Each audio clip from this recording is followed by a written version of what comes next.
My name is Josh Shernoff, and I am pleased to be hosting this awesome panel with two guys who made Outcasts look cool. Please welcome Joe Hennig and Heath. Oh, baby! Joe. Oh, there he is. What's up, guys? Can I sit here? Gentlemen, please. Beautiful, beautiful. No, hit the button. Press the button. Hello? There he is. Hello? Can you hear me now? All right. Axel Manning, right?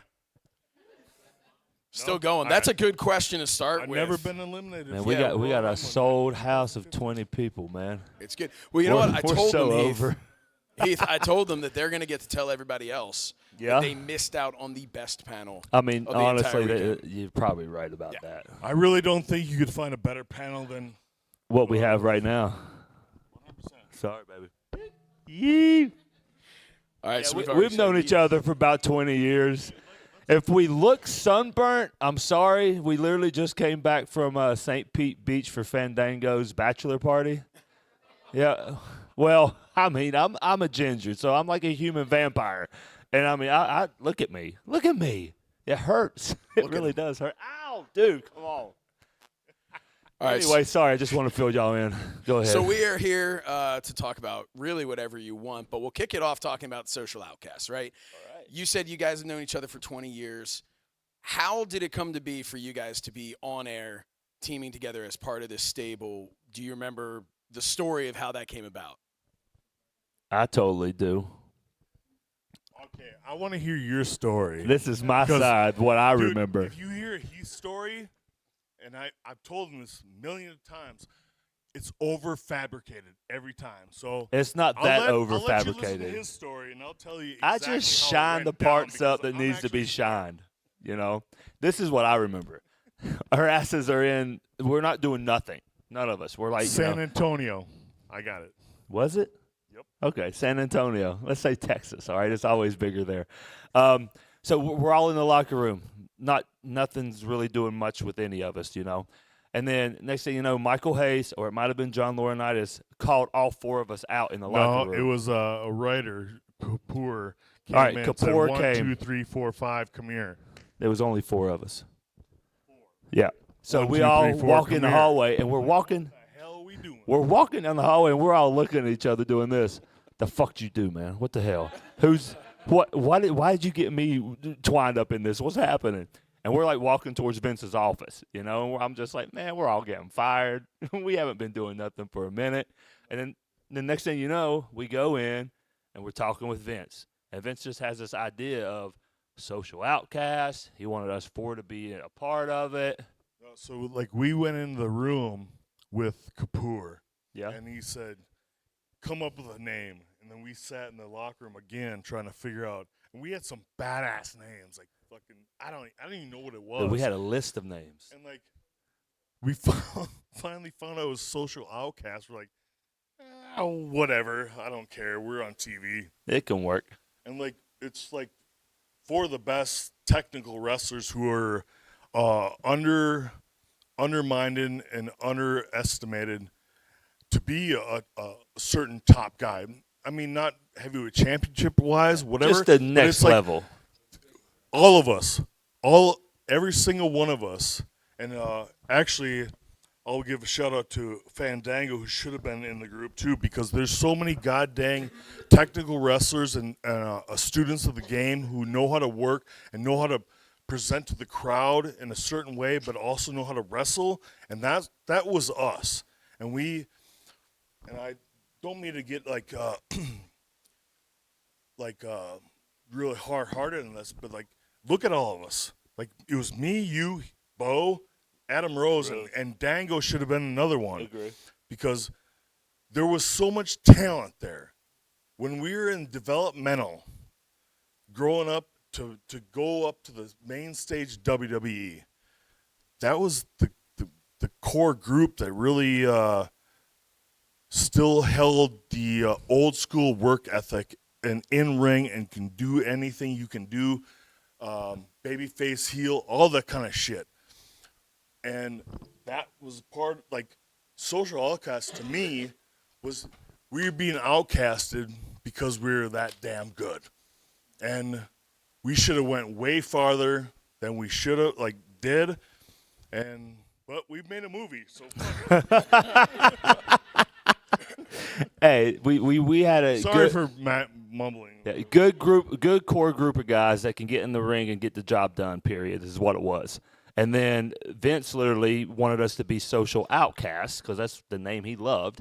But then what was funny is that we weren't Social Outcasts. We were like, in my mind, I was like, Raven's flock. Let's be like Raven's flock and sit at ringside, cause, disruptions, this and that. Put a little bit of DX attitude in there to where we're like little rebels and stuff because we could have pulled all of that off. But then he wanted us to be Social Outcasts, but then be on social media and everything and like throwing it up in everyone's face. But it's like, dude, our name don't match what you're wanting us to do. Hey, there's Social Kinda Outcasts confusing. T-shirts out for sale. Yeah, right? We got some ring worn ones out there. That's something I was going to ask you was what was the intent behind this gimmick of Social Outcasts? Because no, it didn't really match. It didn't match at all. And I really think the intent is that Vince saw that he had 4 or 5 talents there. Dude, I'll tell you, not being honestly, used, exactly how it happened. and he wanted to do something with us. That's what I thought. The reason it happened is because, like, you have a production meeting for every TV, and I'm gonna be blunt. I don't give 2 craps, but like, they loved him, me, and the guys, and let's do something. We happen to be huge on social media, Social Outcasts, and they just slapped that together. Probably. But that's exactly how it happened. I know it. I just wish they would have went with the name. Made us like the Ravens flock, the Outcasts, that type thing. But I guess the Social took over the Outcasts, and they wanted us to be more social. Was it almost like Heath's bedroom party? Or the happy hour, I don't know, So what you talked about social media. That was good, right? You talked about social media, and obviously from then to now, it's completely different. It's a whole new world now. But do you think, since they did lean so heavily into the social side, how would things be different today if you guys were put into that right now? How would you utilize social media to do something? Think about it, the platforms that's out there. There's platforms I'm not even on that everyone's like, "Hey man, where's your TikTok?" I'm like, "I don't have a TikTok." Like, I don't do this stuff. Hey, I embarrassed myself at the beach one day. That's another story. Anyway, feel free to share it. all right, so I was walking past these. TikTok. Me and my wife and my 2 little girls were walking past like these three. Anyway, me and my wife and my 2 little girls were walking past these 3 girls on the beach, like setting up their phone, and they're doing all these little dances, and trying to get it right.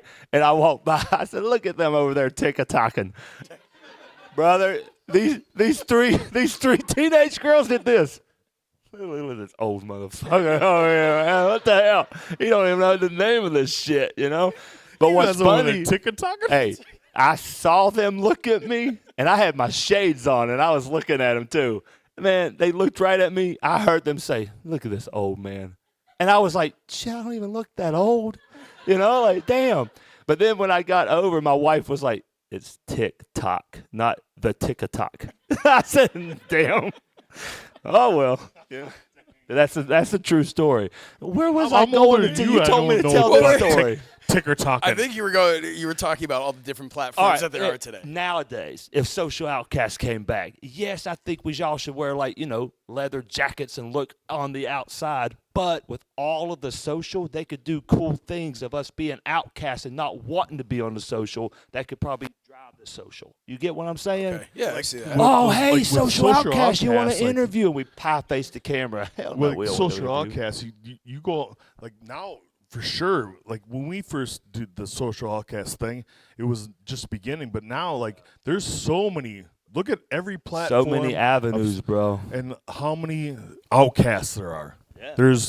I mean, it stinks that everything's all divided and into weird, and then you get the It's a little weird algorithm and like you get all this kind of crap. Like it stinks with social media, but if you can give back in a positive way and like really reach out, like that little kid, like backstage, all kind of stuff, like he watches us on social media and stuff like that, and you have a kind of impact with that instead of all this negativity and bullshit that's going on with social media right now, like dividing everything.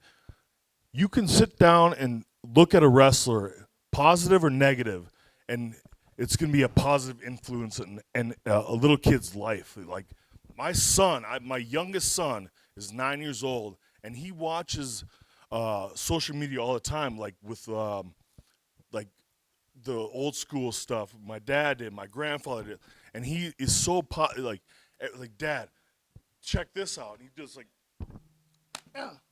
super kick. I'm like, I never slapped my leg kick. I'll never do that ever. But like I'm old school, but like it's so funny to watch him like reiterate and like absorb all the old school stuff that I grew up with. It's so cool.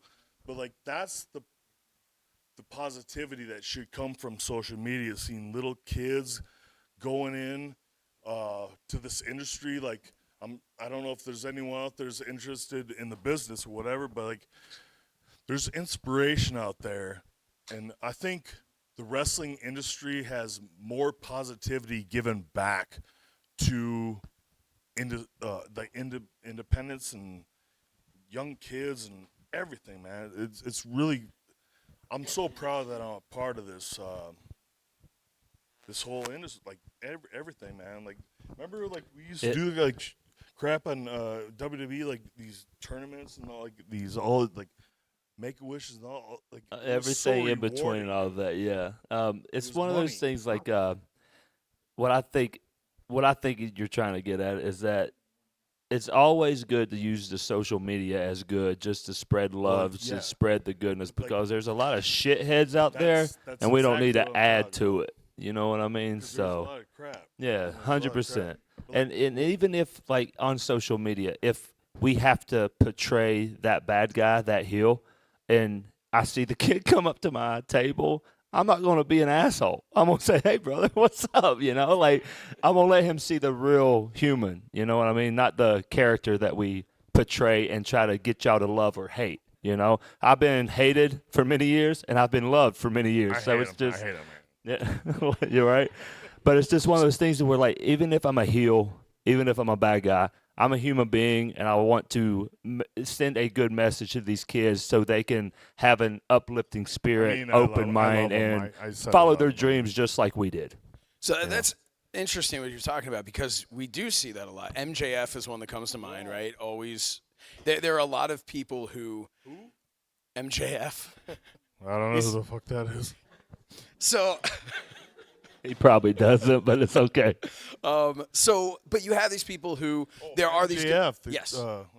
So we have the different mindset, right? Because you're talking about old school stuff, obviously, third generation. Very well versed in how wrestling was, especially when you were growing up as a kid, right? Seeing your dad do it, having your grandfather had done it. The business was protected, so you could say, right, in a different way. So where do you just said where you are with it, but Joe, where do you land on that as far as nowadays with the meet and greets and stuff like that? Should there be a balance there of in character, not in character? What do you think? That's a good question, bro. It really is. But answer in nowadays terms. Honestly, I will. I'll do my watch this shit. Okay, so I grew up in a time frame where kayfabe was a very important thing, and I remember my dad having to separate himself from a babyface in the heel locker room, talking to nothing, and he just went out there and had a match. I think kayfabe is gone. Like I think I saw something. I don't agree with some of his views anymore, but we can agree to disagree. But Kevin Nash, I mean, I saw him do some things on his podcast. Put the mic up here. What? Too much. Shut up. Get the fuck. How about you let me talk for a second? I'm trying to get them to hear you. Shut up for a second. Damn it. The fuck. Go out. Go I'm trying to help. Curtain. Sorry. Anyway, like I'll go back to my childhood. Everything was kayfabe. Everything, nothing, different locker rooms. I remember having all these wrestlers over at my house, and like I know they were friends, and then they would have to be separate locker rooms when I went to hang out with my dad during these events and stuff like that. But like when it comes to being kayfabe in the business, you have guys now that are riding together, having lunch and dinner together, and they're working the same match together. Like, I think it's gone. There has to be some kind of mystique to this business still. You know, all you guys sitting right here, you know, you wait for those cool-ass WrestleMania moments, right? You don't know what's going on. That's the best part of this business. It's just for us to be quiet and not say nothing. And then you guys stand on your feet and cry. And like little kids are devastated or happy. You don't know. That's a cool ass shit about this business, man. Because that's why kayfabe needs to stay alive. I don't want some mark on a part. You'll never see me, I promise you. Like, I'll never bury talent. If I go on a podcast, I told you this probably hours ago. If I go on a podcast, I'll never bury talent.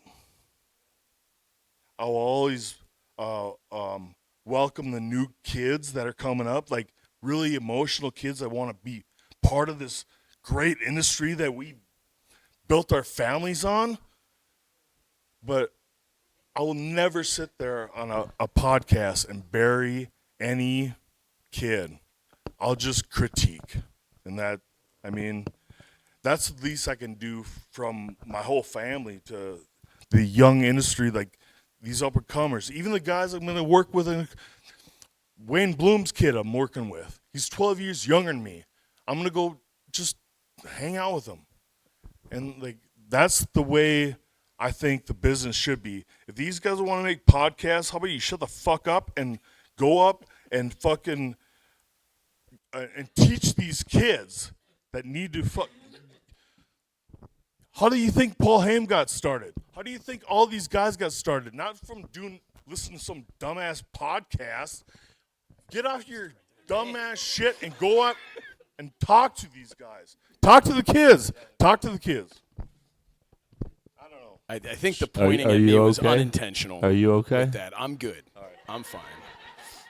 I'm going to get off this. I think You got me fired up. So, all right, let's... He's feeling the heat over here. It's hot in the kitchen. So... You told me I could swear. Yeah. Oh, no, you're good. It was the... So... Just long. What's the next question? Well, let's talk some stories about you guys on All right. the road. Oh, yeah, I got a story. Let's talk some story. What's just off the top of your head, Heath, we'll start with you. What is what is a story that you and Joe together that you can share with us publicly? I mean, there's a lot that I can't. There's so many that I can't. But I can say this much. Social Outcasts was a lot of fun. Hey, honestly, I've known this dude since 2000 and what? 6, 7? It's been like 18, 19 years. I've known him forever. We've been friends forever. We were like peanut butter and jelly. We're opposite, but we attract, you know. But I can share a story that what I think is funny is that when Vince didn't want anything to do with Social Outcasts anymore, so he was like, you know what, damn it, we're going to have another Marine movie, the Marine 5, Battleground, maybe? I don't know. There's so many of them. So he's like, all right, we're going to put y'all. Yeah, I did. I didn't remember. So what was funny, though, is that we have us, and for some reason Adam Rose and WWE was in conflict, so he wasn't able to be in the movie, and they put Naomi in there. She's amazing. We all love her. She's awesome, and she kicked ass in the movie. But they all literally had us up there. We're in our trailers, you know. We're up there for like 45 days in Vancouver taping this movie. And next thing you know, it was just like hey, man, we have this bottle of vodka for y'all if y'all want it. Or we have this for y'all if y'all want it. And the next thing you know, we're just like, sure, yeah, you know, let's mix the drink because we got to wait for 2 hours. And, you know, you have one, then you have two. And then half the bottle's gone, and you're like, well, shit, hold on, what? Where we got to go? And then thank God we didn't have speaking parts when this happened, and we just had to walk around a damn Dude, it was looking that was mean so with badass. machine guns and shit, you know? Dude, But that was so cool. it was so much fun, you know? And like a script and like a fight scene. but yeah, okay. it was one of those things like, yes, if you watch the movie, you're like, it's it's all right, you know? It was awesome, dude. But 5 being stars for sure. on the other side of like, holy shit, I'm going to be in a movie. People's going to see this. I get to be a biker badass. Like, come on. Like, this is awesome, you know? I'm shooting machine guns. I'm killing people, which ain't cool. But in a movie, it's like, yeah. I mean, I died in the movie, so whatever, you know? But it's one of those things like we got to see an other. Dude, you're the first other, one that died, actually. First off, I was the last one to die, asshole. I don't think so. You died before me in the movie. No, I think you were the Watch first. the movie, guys. And then Watch the movie. I think That's all I Naomi gotta died say. after you. No, Naomi died first, and then you, and then me, and then Bo. Yeah, you had a weak script, dude. Hey, why do I know this? Is because I have Heath's Happy Hour with the Major Podcast, and we literally just did a whole segment about it. That's the only reason. I've only watched the movie twice, but Then you don't even barely know. I just watched it is what I'm saying, so My I know. fight scene was probably the best fight scene. You did have a great fight scene. I And, know. Hey, no bullshit. Him and Miz is in a parking lot. You know, Parking ramp. parking garage. Yeah. There we go. And Dunn or Nunn, James, the producer, the director. He literally, him and Miz was going at it, slamming themselves inside this truck, taking back bumps on legit concrete, you know. And he's just like, that was probably like the funnest time. Like just we could ad lib and all that kind of stuff. Like it was so cool. James would ask us, so what would you do in a fight, and how would you do it? So we're literally movie planning spots that we would do in a wrestling ring, but we're doing it like, well, I'm in an ambulance. So how about stunt guys. I'm calling spots in this ambulance, you know, like this is when I die, you know. Ambulance. Yeah, sorry, I'm Southern. I got a little twang to my voice. But yeah, so I'm like looking in this ambulance, and I'm like, shit. Well, I mean, we can do this, we can do that, you know. So it was like a different scene of the business, but kind of the same. Was that the damn question you asked? Yeah, no, you got the story. You got the story, and then you gave us a little more. I've been doing this. Perfect. Oh, good, beautiful. This I have a question about that, though. Please. With this kid, I don't know what happened. 20 years. How do you spell orange? Hey, all right, listen. I've been up and down the road with this guy. I have a West Virginia education. All right. I went to my senior year. You got to get that Forrest Gump cut. No. Hey, no, that's a Fandango joke that happened this weekend. I'm not even kidding. He got his hair cut in Maine. You look just like Forrest Gump. Bro, he hated it. He was so mad. And literally, like, dude, we all meet down in Florida on Thursday. I got to go get my he's gump like, cut. damn it. dude, I'm going to wear this hat. I hate this shit. What the hell? I'm like, what do you mean? And he took his hat off. He was like, they gave me the gump, man. And I said, the Yeah, Gump. we texted in the morning. Like, you the He was like, man, I look like Forrest Gump. And as soon as he said it, I did this. He was running. Damn, bro, you just he was running and running. Where's Jenny? Brother. Where's Jenny? Jenny? But dude, as soon as he said, "Hey man, I look like Forrest Gump," I said, "Shit, bro, you do." Like, oh, bro.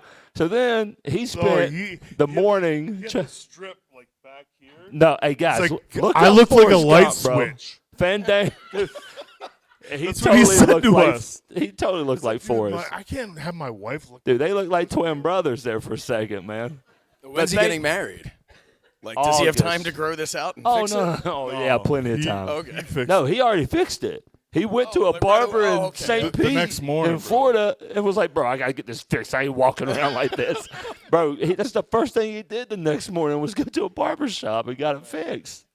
But I know he's good now. Okay, good. But there was Dude, I could 24 see you all hours, night. man. What He do you was, guys wanna hey, talk about? Jenny. Jenny. Timmy. Hey, so that's a different one. Oh, Jenny, I'm running.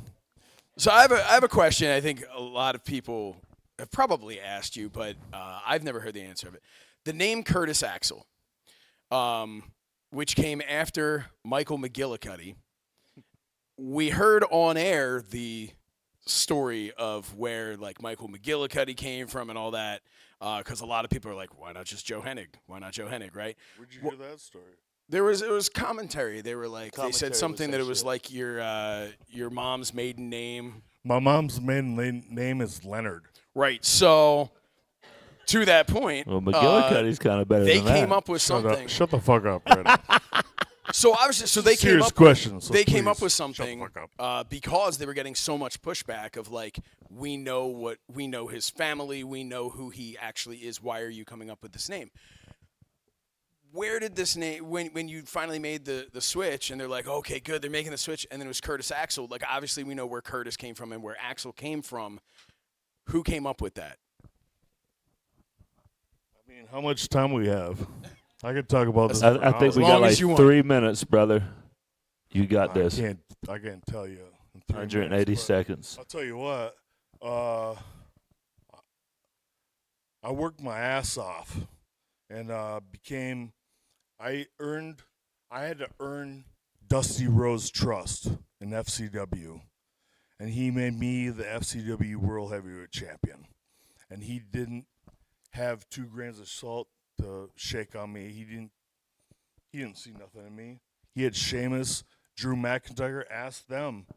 They beat my ass, and then threw me in the ring and had me call a match on the fly against Jack Swagger, and I nailed it.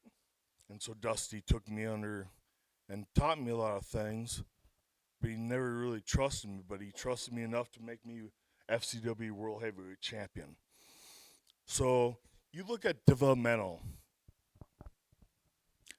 The top prospects you see in like NXT, they're going to be brought up to TV, right? Raw, SmackDown.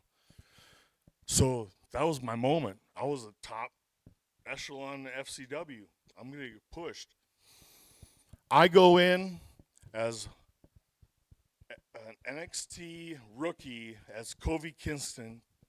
I love Kofi. He's always been a huge dude. As Michael fucking McGillicuddy. Hey, hold on, guys. Just so you know, him and our buddy Wyndham went up there, and they got the worst fucking names ever. Michael McGillicuddy How and about you Husky shut the Harris. fuck up for a second? Hold on. But he called me. Hold on.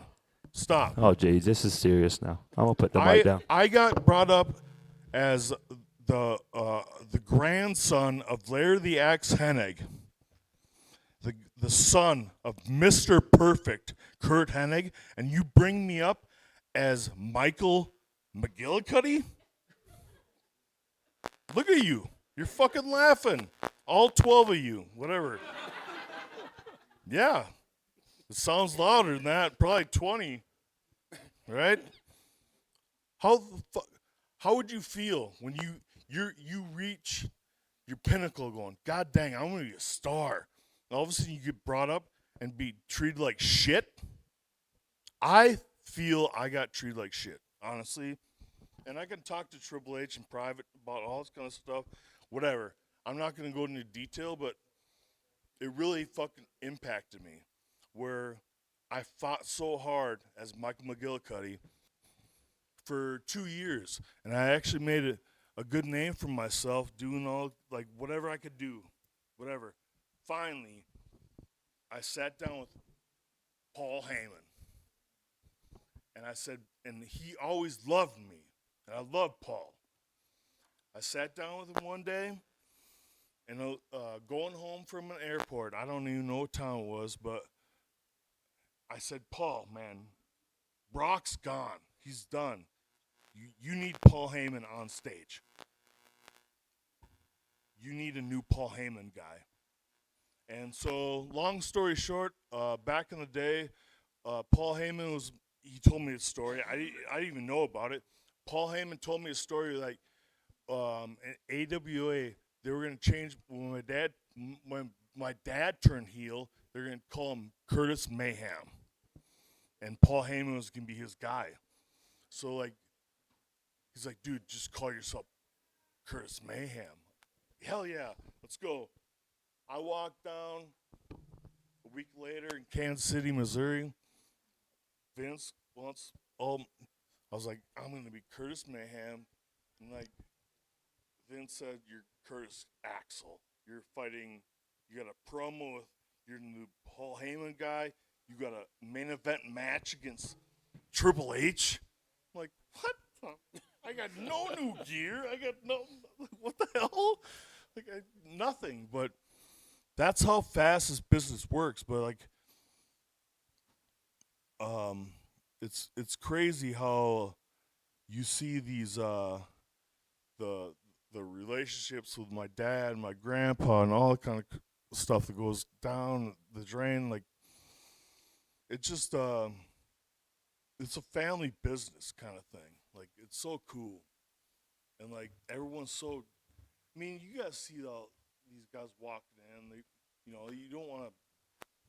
We love the fans and all that kind of stuff, but it's cool to see like the tight-knit family back together and like this kind of scenario. But anyway, I'm just rambling. No, thank you for sharing that. I appreciate it.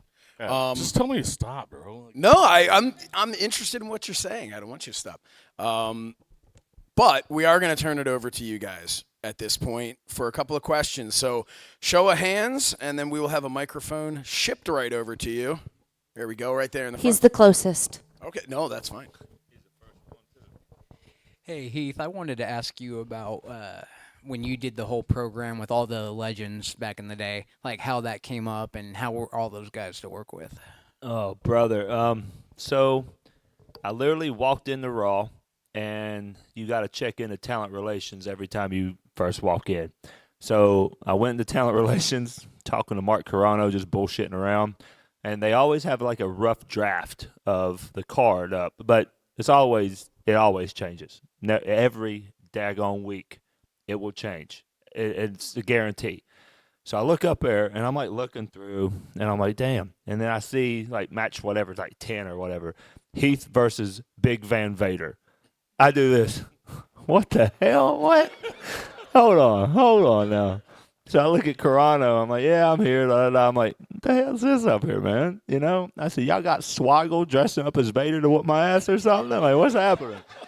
He says, nah, man. Like, leading up to Raw 1000, we have legends coming in each week, and we're just going to showcase them and shine them and, let them have their little moment. I said, am I going to be the one wrestling all of them? He says, nah, man, we're just going to put someone in there with them. I said, hell no. No. I said, like, how about we do this? So I started pitching something to Carano, which he is the last guy you want to pitch shit to because he don't do anything with the writing staff. And he literally looks at me. He's like, dude, no, like, I don't talk to Vince, So I look up on the card, and I saw that Mike Rotundo was my agent. So I go to Rotundo. I'm like, hey, what do you think about this? So I started pitching it to him. He was like, bro, that's great. Go talk to Vince. So I just go to Vince's office, bang on the door like a cop about 3 times, boom, boom, boom. And next thing you know, I hear, yeah.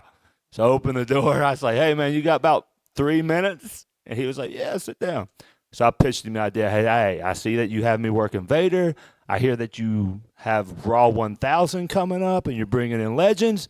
How about you let me be the guy that says, the hell with these old shits. Like, let me be the one like, man, it's our time. We don't need you old guys here. But then let him kick my ass, and I'll be like the opposite of Randy. He's the legend killer. I'll be the legend builder. You know, like, let's just leave it at that. Is he? Bro, who? I don't know. Who? He passed, baby. Yeah, His son? So whenever Vince looked at me, he's like, you would want to do that? I was like, what the hell you mean? Damn right I would want to do that. Yes, you know. So the next thing you know, man, he said, sure, yeah, you can be the guy. I'll give you 1 minute promo and figure out the match. And, brother, I was the anti-agent or anti-legend, like, get the hell out of here. And I got to literally live my childhood. These guys, every one of them that I wrestled, I was on the ring side watching them walk to the ring back when I was a kid and they were in their prime.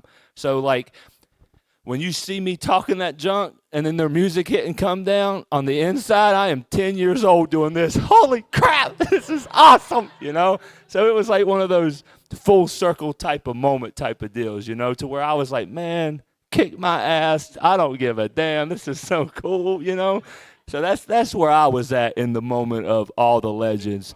Yeah, you know, I'm serious. But it was just like, I grew up watching every one of them, and every person I got in the ring with was a standout star back in the day, to where I just was like, holy crap, if I'm getting 6 damn minutes every week for 3 months with these legends, please, God, yes, sign me up, you know? And that also had to have been a cool thing, too, because, like, I'm trying to think who else. Sid, right? Bro, it was Vader, Sid, Animal, Rikishi, Piper, Sidney Lauper, Randy Richter. Hold on. There's more. Bob Backlund.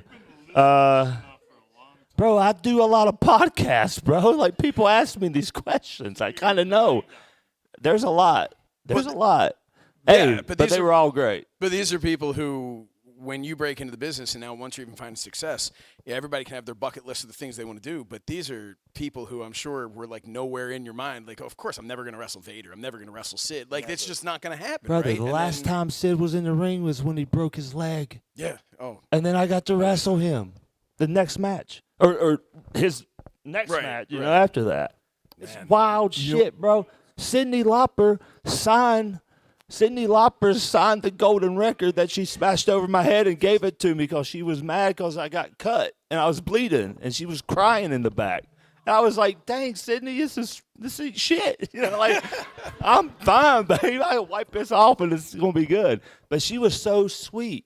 I think she was a little lit, though. I think she had a little bit. But it's Cyndi Lauper, man. Girls just want to have fun, you know? Like, she can have some fun, man. Whatever. Anyway, yes. Hey, it was wonderful. Still, today, one of my best things I did in my career. Here. Say hi. Huh. There we are. There he is. But yes, like I said, one of the best times of my career, hands down. And Cyndi Lauper's trailer? No, she still has my number and she texts me Merry Christmas. Nice. Yeah, she's so sweet is what I'm trying to say. Cyndi Lauper? Dude, yes. We have some more questions here. There we go, right there. The 4th row. I have to pee, man. All right. Can somebody get a bottle for Heath, too? Hey, I'm really good at that. This is kind of a joint question. Joe, what's it Dude, like we're taping. being a producer now? And for Heath, you're a free agent. Where are you going? Who, me? Yeah. Brother. Yeah. All right. So I'm going to make this very short and sweet. And I have told a lot of people this because, one, they always ask, where you going? Where you going? Where you going? All right. I was with WWE for nearly 15 years of my life. 15 years. Then I went to TNA for 3 years, okay? And then once that happened, I looked at my wife and I said, babe, I don't want to be signed no more. Like I just want to have fun. I just want to go out, do me, because I never got to do the independence. I'm gonna knock you out, man. Yeah. Fuck good. Hey, I never got to do the independence. I was on the independence for maybe a year and some change before I got to developmental. Like I was like that. How the hell did you make it here that quick, kid? I'm like, I don't know, man. Like I'm just here.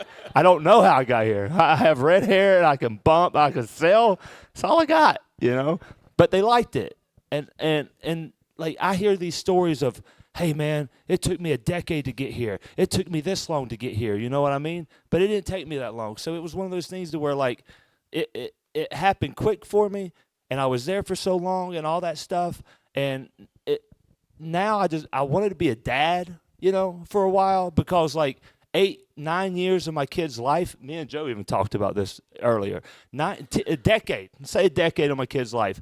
I was that cool redheaded dude that came around for 2 days and had so much fun with my kids, and then I left. You know, you're like, yeah, I was really cool. I'm an awesome dad.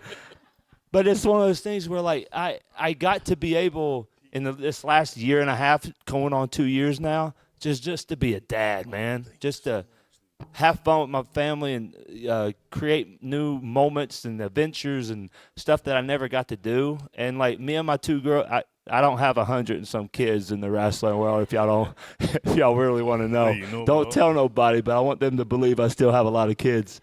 But I got 2 little girls, and they're the world to me. And like I just want to just be a good dad and just that's it. Really. What was the question?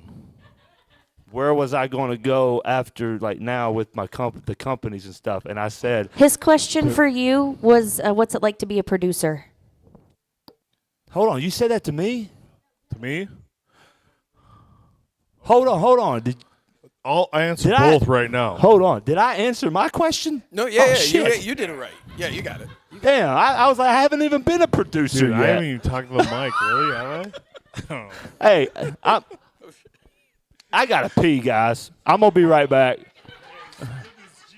Dude, hey, listen, answer your question. I'll be back. With Heath, but no, he's gonna go piss, and I'm gonna put him over, and so he doesn't cry because he's one of my best friends. You know, like you said, what was it? How was it growing up?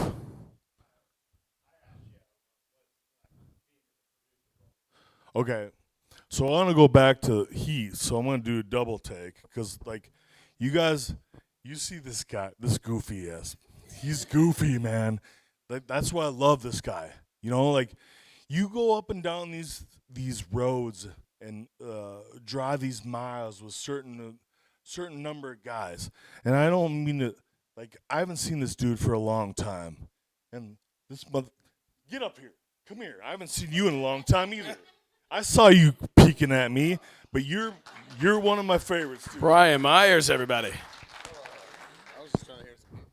I rode up and down the streets with these guys, and it's super sentimental. Like now we're all older and we have kids and all that kind of stuff. And this guy's one of a kind, Heath Slater. Like you'll never see a cat like this in the world, man. And I appreciate him as a friend, as a brother. This dude too, Kurt Hawkins, and and then what was the other one? You said I'll go to that. I asked you what the producer role. Producer like. role. Oh, that's a different animal, bro. Like I would actually like to go back to that because like you have a different creative mindset, but like to be honest and be blunt, I sat there in these meetings like, how much shit did they talk about me? Man, I was in the damn Nexus, man. Dude, shit. Like it was cool, man. Like it's a good deal, man. But if you I mean, I got to go back to my table. I was just saying hi. Stay out here. We love you. let me get a taste of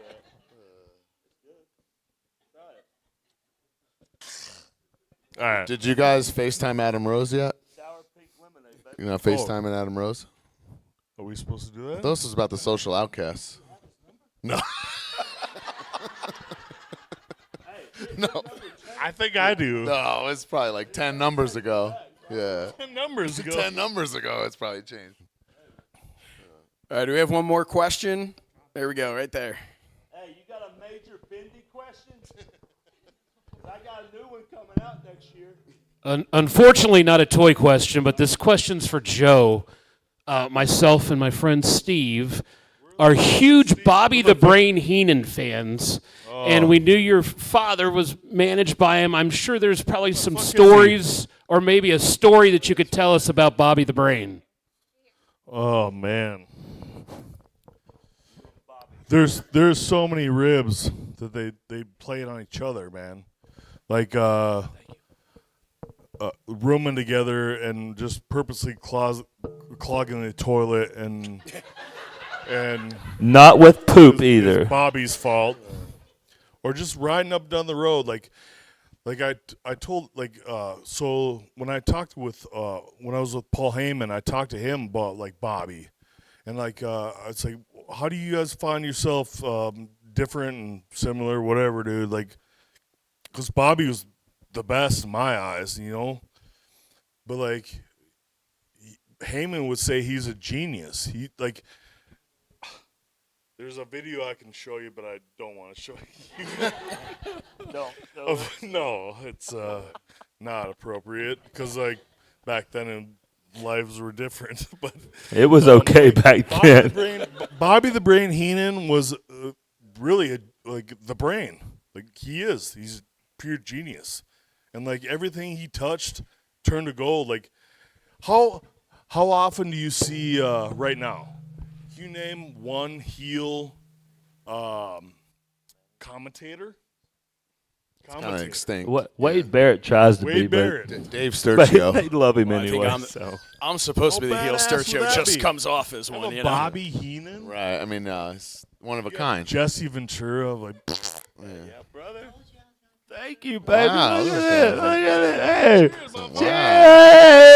Wow. Hey. Bobby the Thank Brain you, brother. Heenan. Look at We're- Bobby's blessing us. Do you remember these guys? Like, were they like in your house growing up? Were you just like, oh, there's, Yeah, dude. Like, Dude, you told Big me John Snuts stories. having That's breakfast with You me? told me No, stories no, of them coming like- through and them all coming to your house. Hey, Dude, you fucking looking at this my is some balls good now? childhood stories. Hey, tell them about them all coming over your house and No, y'all dude. being Like, I scared. remember like being a kid. Like, there were the road warriors are like my uncles. Like Rick Rude, they're always at my house, like just playing catch and like.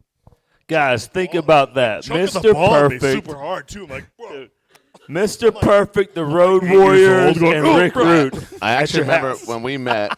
Like I'm a super fan of his dad, and I've told him, many times. And actually, Kurt Hawkins I picked that name as a tribute to your dad. And Curtis Axel. Beautiful.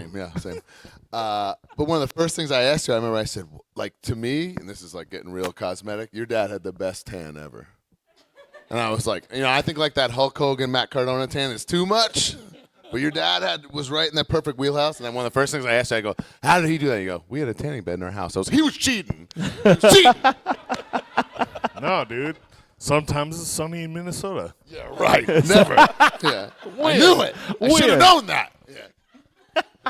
Dude, you don't know. You don't live there. We have bright lights and good rays that just tan your That's body. it. All that boat life, Nope. right? No way. All that boat life on the lake. And stop being a mark. Shit. I love you, dude. I love I'm you too, so man. It's glad great I to was- see you. We go way back, all three of us, man. Way back. Fuck, man. Remember when I said about 20 years? Here it is, man. getting close, Like, no, yeah. no bullshit. And thank you for when's the that. last time I I really fucking saw appreciate that. I mean, think about it. We know in life, people, it's like a tree. People come into you like in your life like a leaf or a branch, or the whole tree comes down. It's like seasons of life. Man, these guys have been in my life for the main courses of it, from me being 21 and up, like adulthood stuff. We all got kids. We're getting old. We're still trying to wrestle and be young. You know, in my mind, I'm 28, you know. But my body says I'm 41, man, you know. But it's just one of those things like, man, we've known each other forever. We've always had each other's back, and we love the shit out of each other. So that's all I can really say about it. Chick-fil-A? I mean, I'll eat Chick-fil-A with you, man. That's the Lord's chicken. I think that's a perfect note to end it on. Hey, they're closed on Sunday, man, right? That's a Lowe's chicken. Lord. One more time Lord. for Joe Hennig, Heath, and Brian Myers. Thank you, guys. That was on the Thank house, you. guys. Hey, thanks for saving the day so I could go pee, man.